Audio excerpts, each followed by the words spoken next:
నమస్తే, welcome to ఒక TV.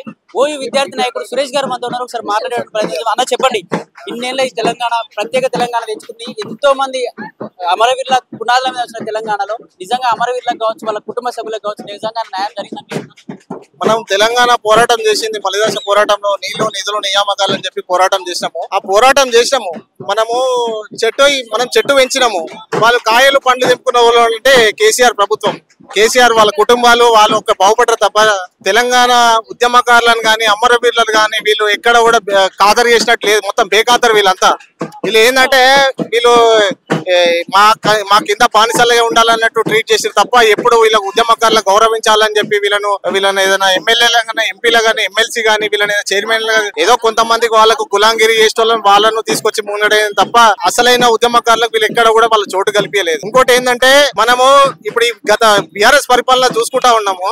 మిగులు బడ్జెట్ ఉన్న రాష్ట్రం దాదాపు 63,000 చిల్లర కోట్ల అప్పు మన కేంద్ర ప్రభుత్వం ఇచ్చింది. ఇది దాదాపు ఈ 10 ఏళ్ల ఈ 65 ఏళ్లలో మనకు 60,000 చిల్లర కోట్లు మన కేంద్ర ప్రభుత్వం పంపిస్తే వీళ్ళు ఓన్లీ 10 సంవత్సరాల మిషన్ భగీరథ, కాకతీయ, కాళేశ్వరము ఇంకా మిగతా ప్రాజెక్టుల పేరిట దాదాపు 6,77,000 కోట్ల అప్పు, అంటే సుమారు 7 లక్షల కోట్ల అప్పు చేసారు. తెలంగాణ ఒక ఆర్థిక వ్యవస్థను మొత్తం కుప్పకూల్చేసారు. తెలంగాణకు ఇప్పుడు ఎట్లా అంటే ఇప్పుడు మొన్న ప్రభుత్వం వచ్చినప్పుడు కూడా వీళ్ళు ఇప్పుడు రైతు బంధు ఇవ్వాలైనా, రైతు భరోసా ఇవ్వాలైనా గానీ, రైతు రుణమాఫీ చేయాలైనా గానీ అప్పు తెచ్చి రైతు రుణమాఫీకి 37,000 కోట్లు, మళ్ళా రైతు భరోసా పేరు మీద 10,000 కోట్లు, అంటే ఇట్లా అప్పులు తెచ్చుకొని ఇవ్వడం జరుగుతున్నది.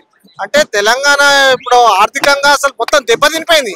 తెలంగాణకు ఆర్థిక వ్యవస్థ అనేది ఇప్పుడు మొత్తం చిన్న భిన్నం అయిపోయింది. దీన్ని ఎట్లా బాగా చేస్తారో మరి రేవంత్ సర్కారే మరి ఇన్ని వేల కోట్ల అప్పులు తీసుకొచ్చి భారం అంతా తెలంగాణ ప్రజలపైనే పడుతుంది కదా. అవును, ఇప్పుడు ఈ ఫ్రీ పథకాలు ఇంకా ఇవి కాకుండా ఈ బస్సు ఫ్రీ పథకాలు ఇప్పటికే ఆర్టీసీ నష్టం ఉంది. అది మళ్ళీ ఎందుకు ఈ ఫ్రీ పథకాలు?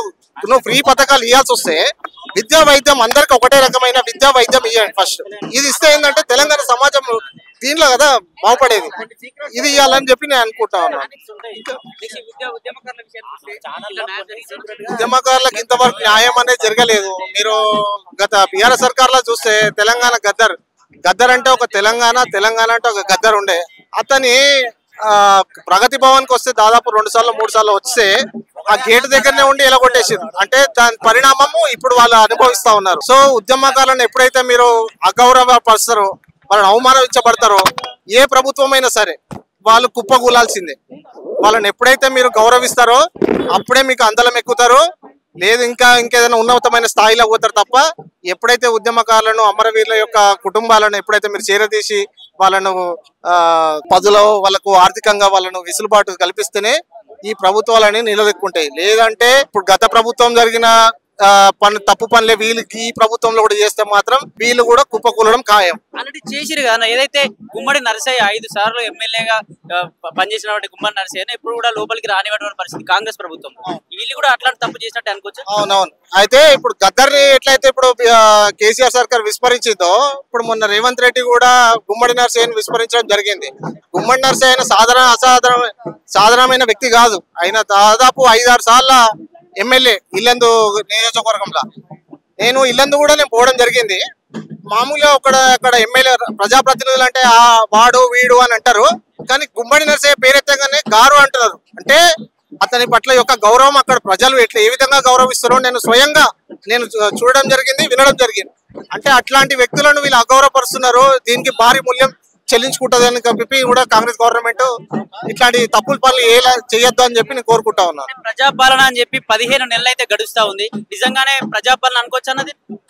ప్రజాపాలన పేరిట ఇప్పుడు మనము ఇక్కడ ఫార్మాసిటీ పేరిట మళ్ళా లగచర్ల ఇక్కడ ఇప్పుడు మా RRR మా regional ring road Siddipet Sangareddy నుంచి చౌటుప్పల్ వరకు రీజనల్ రింగ్ రోడ్ పేరిట రైతుల దగ్గర మీకు ఈ జాగాకి ఇంత ఇస్తాం, కంపెన్సేషన్ ఇస్తాము, మీకు జాగా చూపిస్తామని చెప్పి ఏది కూడా మాట్లాడకుండా వీళ్ళు గ్రామ సభలు నిర్వహించకుండా అక్రమంగా లాగేసుకునే ప్రయత్నం వీళ్ళు చేస్తా ఉన్నారు.